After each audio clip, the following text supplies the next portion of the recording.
जी। हरे कृष्ण गुरुजी, हरे दंडवत कृष्ण। प्रणाम। गुरुजी, आपसे ना ये प्रश्न था कि मेरे ना पिताजी नहीं रहे, तो वो ना 3 मंथ से ना उनको पैरालाइज था। तो एक दिन पहले मतलब वो 18 अक्टूबर को एक्सपायर हुए थे, तो 17 अक्टूबर को नाइट में ना वो कह रहे थे कि वो आपसे मिलना चाहते हैं, वो अच्छा। आपसे हरि नाम लेना चाहते हैं। तो रात में बस मैंने उनको ना उनकी ना शुगर लो हो गई थी, तो मैंने उनको अच्छे से खाना खिला दिया था, शुगर उनकी फिर कंट्रोल में आ गई थी। बट रात में ना मतलब रात में वो सो रहे थे, तो फिर ऐसे ही सो ही रह गए थे। तो राधे राधे भक्तों, इस प्रश्नोत्तरी में एक जो बहन आई है ये कह रही है कि महाराज जी मेरे पिता अब इस दुनिया में नहीं रहे हैं, क्योंकि महाराज जी मैं अपने पिता की बहुत सेवा करती थी और वो एक्सपायर हो गए हैं। बताओ, मैं उनका दाह संस्कार मैं स्वयं की हूँ, इसीलिए इसी बात को लेकर वो बहुत परेशान है। और ये महाराज जी से क्या कह रही है, आप इस कथा को अवश्य सुनिएगा। कार्तिक महीने का सेकंड डे था। उस टाइम ना मेरी माँ ना पूजा करने गई थी मंदिर में, और मैं ना शिव पुराण का अध्याय कर रही थी। तो फिर पिताजी ने ना मेरा नाम लिया, तो फिर उनके प्राण फिर निकल गए। मेरा नाम लेके उन्होंने अपने प्राण उनके निकल गए। तो उनके जाने के बाद ना कई जितने हमारे रिलेटिव्स थे ना, तो उन्होंने मुझ पर ब्लेम डाला कि मैंने अपने पिताजी को मारा है। तो क्या एक बेटी अपने पिताजी को मार सकती है? तो कहने वाले कहते रहे हैं, इसमें आप क्यों इतना सीरियस हो रहे हैं? कहने वालों का काम क्या है? कहना, कहने दो।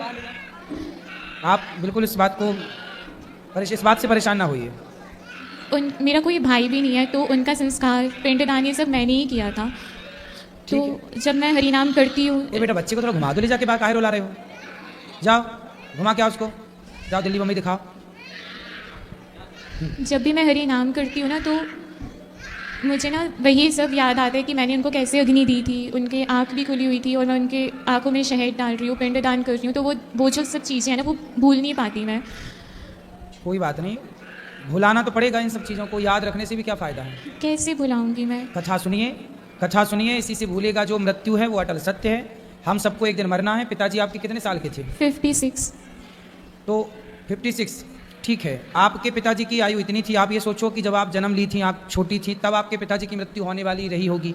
लेकिन भगवान ने किसी कारणवश आप लोगों के पुण्य के कारण इतने साल आपके साथ वो रह पाए, ये अवसर ईश्वर ने दिया। इसलिए हमें पॉजिटिव सोचना चाहिए कि भगवान ने हमारे साथ बहुत अच्छा किया। मैं तो राधा रानी से यही प्रे करके आई थी कि वो ठीक हो जाए। मैं तो इसीलिए उनको अपने पास लेकर आई थी पिताजी को। मुझे नहीं पता था कि 2 दिन में ही चले जाएंगे वो बहुत पहले चले जाने वाले थे आपके जन्म के बाद, लेकिन इतने वर्षों तक वो रहे, क्योंकि कोई पुण्य था जो इतने वर्षों तक रखा। लेकिन जब उनको टाइम पूरा हुआ, समय सबका आता है। स्वामी विवेकानंद जी एकदम 40 साल की उम्र में चले गए, 39।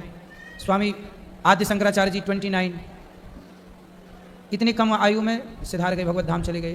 तो भगवान के धाम में कोई कब चला जाए ये हम और आप निश्चित नहीं करते, डिसाइड नहीं करते। ईश्वर के यहाँ से सब फिक्स होता है। जन्म विवाह मरण गति हुई, जहाँ जस लिखा तहाँ तस हुई।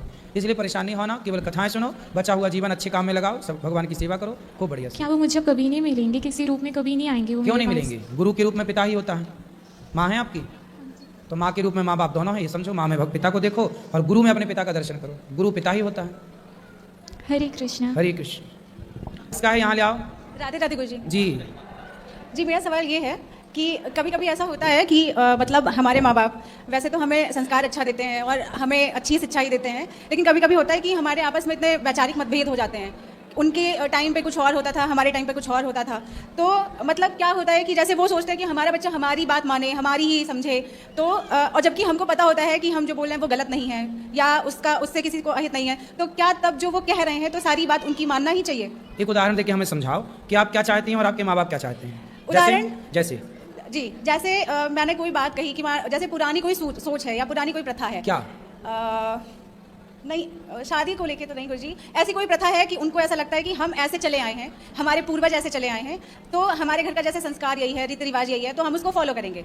जबकि उनको लगता है वो अपनी जगह ठीक है और हमें लगता है कि हम थोड़े एजुकेटेड हुए हैं, उस चीज़ को नए तरीके से बदल सकते हैं, नया कुछ कर सकते हैं। तो उनको लगता है, जैसे कभी कभी उनको लगता है कि एक लड़की होना बहुत लिमिटेड होना रहता है, कि आप लड़की हैं, आपको एक तरीके में रहना चाहिए, आप लिमिटेड ही रहिए।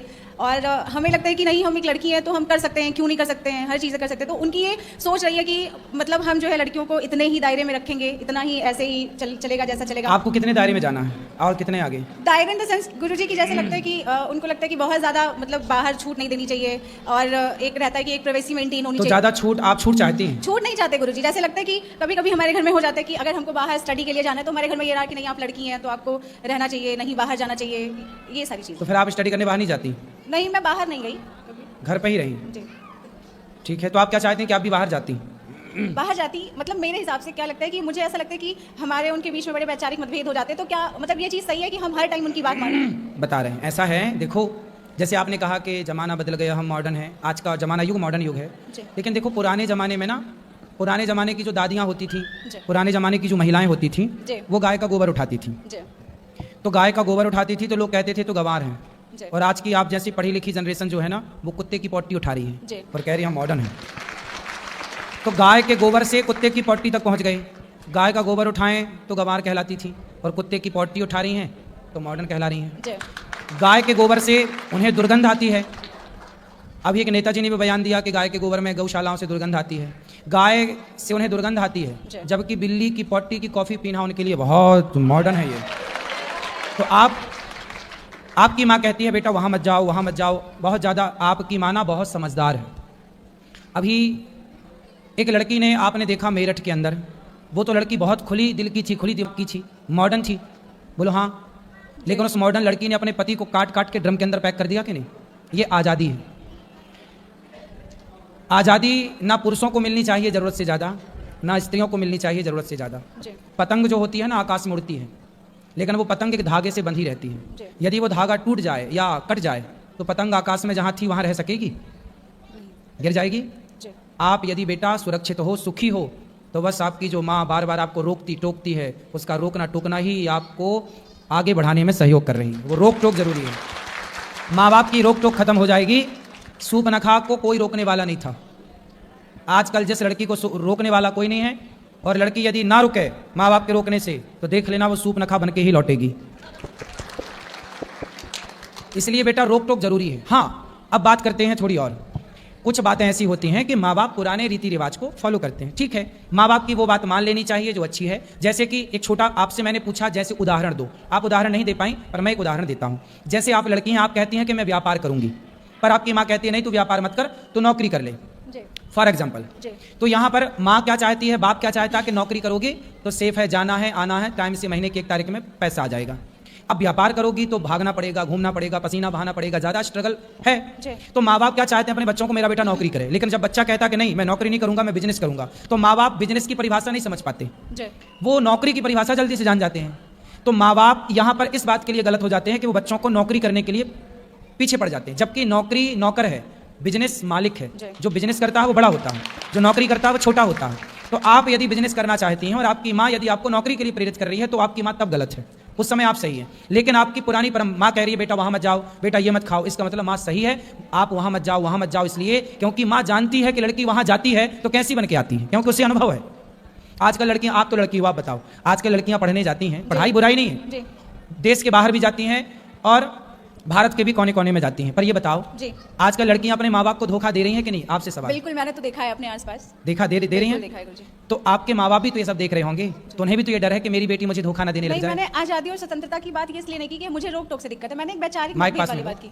माइक पास में। मैं मतलब मैंने रोक टोक से मेरा कोई विरोध नहीं है कि रोक टोक कर रहे हैं, वहाँ ना जाओ, ये ना जाओ, मतलब मैंने स्वतंत्रता के खिलाफ नहीं वो किया। एक वैचारिक मतभेद रहता है कि जैसे एक ही तराजू में सबको तौलना भी तो नहीं सही है गुरुजी। ठीक है, एक तराजू में सबको नहीं तौलना चाहिए, बात ठीक है। सारी लड़कियां एक सी नहीं है, सारे लड़के एक सी नहीं है, ठीक है। कभी कभी हमारे पेरेंट्स क्या होते हैं कि हमें लगता है, वो भी हैं पेरेंट्स, हम मानते हैं, कभी कभी लगता है कि उन्हीं से गलत हो जाता है, तो क्या हमें कभी विरोध नहीं करना चाहिए? बिल्कुल, कई बार बच्चे सही करते हैं, सही बोलते हैं, और वो अपने एटीट्यूड से नहीं मानते कि मैं तो बाप हूँ तुम्हारा, मैं तो बड़ा हूँ, मैं तो बड़ी हूँ, तुम थोड़ी मुझे उपदेश करोगी, जबकि बच्ची या बेटा सही भी होता है। तो दोनों पक्ष हैं, कई जगह माँ बाप गलत होते हैं, कई जगह बच्चे गलत होते हैं। तो मेरा सीधा सा क्वेश्चन यही था कि क्या जब कभी हमारे माँ बाप किसी भी एंगल में हमें लगे गलत है, हमको उन्होंने संस्कार दिया, सब कुछ दिया, समझ है, हम आज के टाइम के हमने देखा है, मतलब एक गलत माहौल भी देखा है, एक सही भी देखा है, तो हमें ये लगता है कि जब हमें लगता है कि माँ बाप कहीं कुछ गलत कर रहे हैं तो क्या हमें भी उसका विरोध करना चाहिए? बिल्कुल, माँ बाप को बोलना चाहिए कि गलत है। कई गुरु जी राधे राधे, आपके जी, चरण जी, कमलों जी। में मेरा प्रणाम।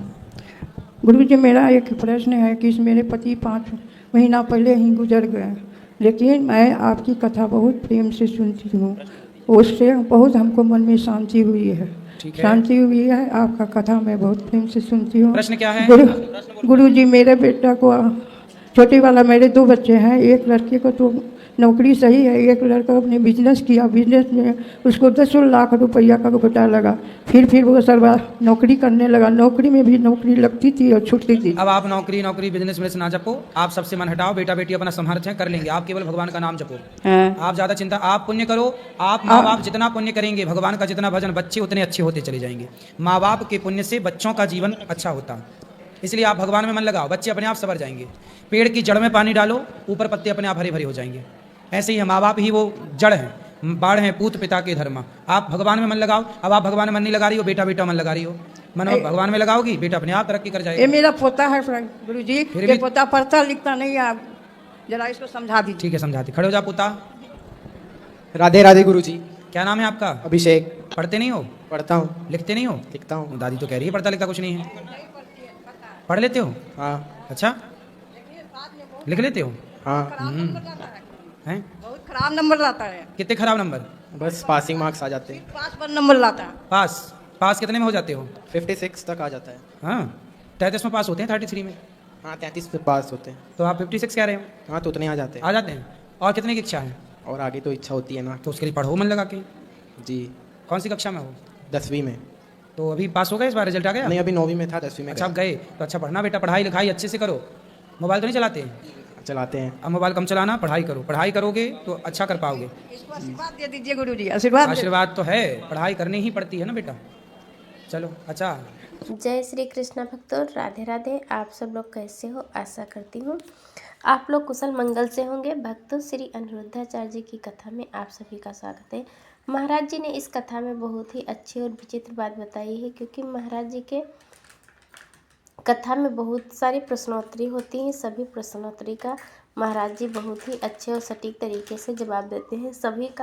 सभी की समस्याओं का निवारण भी करते हैं। इसीलिए महाराज जी के पांडाल में एक कन्या बहन आई है, जो पूछ रही है, महाराज जी मेरे न भाई थे न बहन, मैं अकेली हूँ और मेरे पिता की मृत्यु हो जा चुकी है। मैंने अपने पिता का दाह संस्कार अपने हाथों से किया है, इसीलिए वो बहुत दुखी और परेशान है, क्योंकि लोग कह रहे हैं कि अपने पिता की आपने ही मृत्यु की है। इसलिए वो बहुत परेशान है और महाराज जी के पांडाल में आकर महाराज जी से अपनी सारी बीती बातें बता रही है। महाराज जी उसकी बातों का महाराज जी ने बहुत ही कई माता अच्छे गुरु और जी के सब लोग सटीक बोलते हैं घर में ऐसे कि तरीके नहीं हम से पिता हैं तो उसका विरोध मत करो, समाधान कहना नहीं किया। चाहिए, एक महाराज दायरा जी होना ने चाहिए। कहा नहीं, पिता है तो पिता को कमरे में बता सकते हैं कि पिताजी आप पिता हैं तो गलत है। जैसे प्रहलाद जी के पिता गलत थे, मृत्यु तो सबकी निश्चित हिरण्यकश्यप बोले कि मैं ही भगवान हूँ, तो प्रहलाद जी ने अपने पिता को बोला कि आप गलत हैं। लेकिन उन्होंने पिता के खिलाफ कोई षड्यंत्र नहीं रचा, वो तो केवल अपने पिता को इग्नोर करके भक्ति की राह पर चलते गए। आप अपने पिता को समझाओ, समझाने से वो समझे तो ठीक है, वरना आप समझा ही सकती हैं और क्या कर सकती हैं। अब वो गलती किस तरह की है, वो तो गलती सुनने से पता लगेगी कि वो गलती किस तरह की है। कमेंट में जनरल वे में भी हो जाती है। हाँ, तो फिर उनको समझाया जाए। और हर देखो, हमारे यहाँ कपिल भगवान बेटा है,